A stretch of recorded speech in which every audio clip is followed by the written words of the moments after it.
Y'all doing? How y'all doing? Hope y'all can hear me real good. How y'all doing out there? This video, I want to give a shout out to Elder Baba Rahson, who I watch his show. I'm a follower. I got much respect for the man, the elder out of New Orleans. He is the truth, and he inspires. He's passionate. He keeps it real. It ain't for everybody, but if you have a brain and you want to listen to somebody who will definitely challenge your mindset and can take you deep and can take you places, you want to subscribe to his channel. He reminds me so much of a lot of people that I grew up with growing up back in the day. And you would listen to someone older who would tell you things, be like a father figure, uncle figure, cousin figure, a family friend, just grandfather, people that would just say, look at here, this is what you need to know.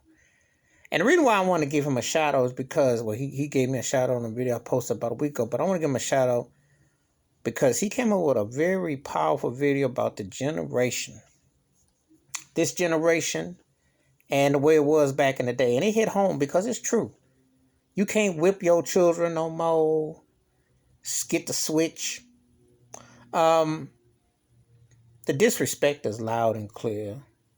The parents today, not all of them, but a lot of them, you can't tell who's the parent, who the child is. The lines are so blurry. They want to matching outfits and go to club. I mean, it's one thing if you do things. Now, one of my aunts said something that was very true. She says, I can be my children's best friend, but I can't be their friend. That means you got to be honest and you got to have a balance and have some boundaries. See, I grew up in a time period there was no, before Google and Yahoo and all this, the neighborhood Google your behind. They knew who you was, who your kin folks was. They tell you. They cook for you. They tear your behind up if you was getting bad grades. And if you were disrespectful, you're going to get your behind tore up. From the principal, by the time you get home, you're going to be sore. And you better be home for the nightlight came on. And you better address people properly. Yes, sir. Yes, ma'am. You better have some respect. Be respectful. Things that you wouldn't do in front of people because you pumped the brakes. I'm going to sit up there and act belligerent and act all stuck on yourself. You got some humble pie because you got told what was up. If you got grounded, your butt got grounded. Ain't no phone privileges. There was no timeout. The only timeout was you might get knocked out. See, that's the reality. And like he said in the video, it's not all of them, but it's a lot of them. Because nowadays you get social media, and I will say that's the biggest difference. We didn't have the social media back in the day to dictate, to manipulate, and then you have to play to the camera, and some people trying to get likes and doing all that. The simple subtlety of courting and conversation with the opposite sex or befriending somebody. Know how to have a conversation. Not where you sitting on the phone hashtagging everything and you're socially awkward. And you see, like, it's crazy now. This pandemic now, people want to go close up on you. 2019, people weren't trying to get close to you. Now they want to run up on you. And I had to pump them brakes, But I appreciate where he went with the generation thing because it is so true. The lack of tact, the lack of class, the lack of dignity. And you would think with all this technology there would be more enlightenment and so on. You'd be wrong. Because I see a lot of the entertainment industry is brainless. The thought Olympics, the agenda. I'm going to say it like this. I don't care what your preferences is because I'm a grown person and I'm comfortable in my skin. I don't even trip on that. I don't care who you're with. But you know your skin. Know who you are.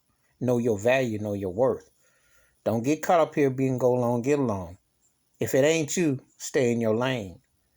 If it ain't in your budget, stay in your lane. You can't live like the Joneses. Be your own. Be smart. Be sensible. Use some common sense. And learn something from the past.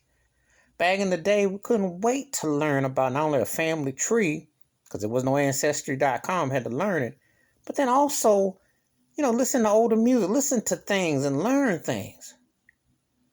Don't be going by what this racist one-sided media tells you, or, what they tell you that you should do. But see, that's the thing. And I know you got to grow through things, but I'm seeing a disconnect in a way that it's a lot of factors involved. But it also goes back to slavery. It's a plantation thing to break you. And it shows its colors. And you would think, but Black Lives Matter, I'm going to tell you something to show you how it is. Trayvon Martin's death really rocked me.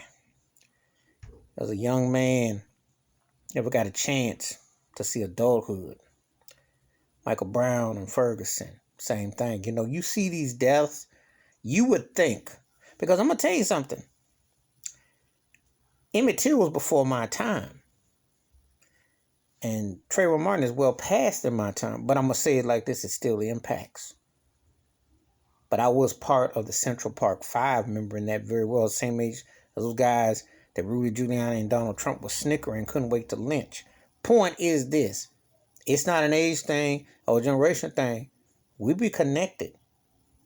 So you'd be surprised. It's funny how you don't look at these things, but they're right there. Socially, racially, economically. You better wake up. That's my thoughts and takes about my take on the generational gap, inspired by the Elder Baba Rahson. Much respect and props to that man. Always using words of wisdom and knowledge and dropping the science. Please like, subscribe, welcome thoughts and comments.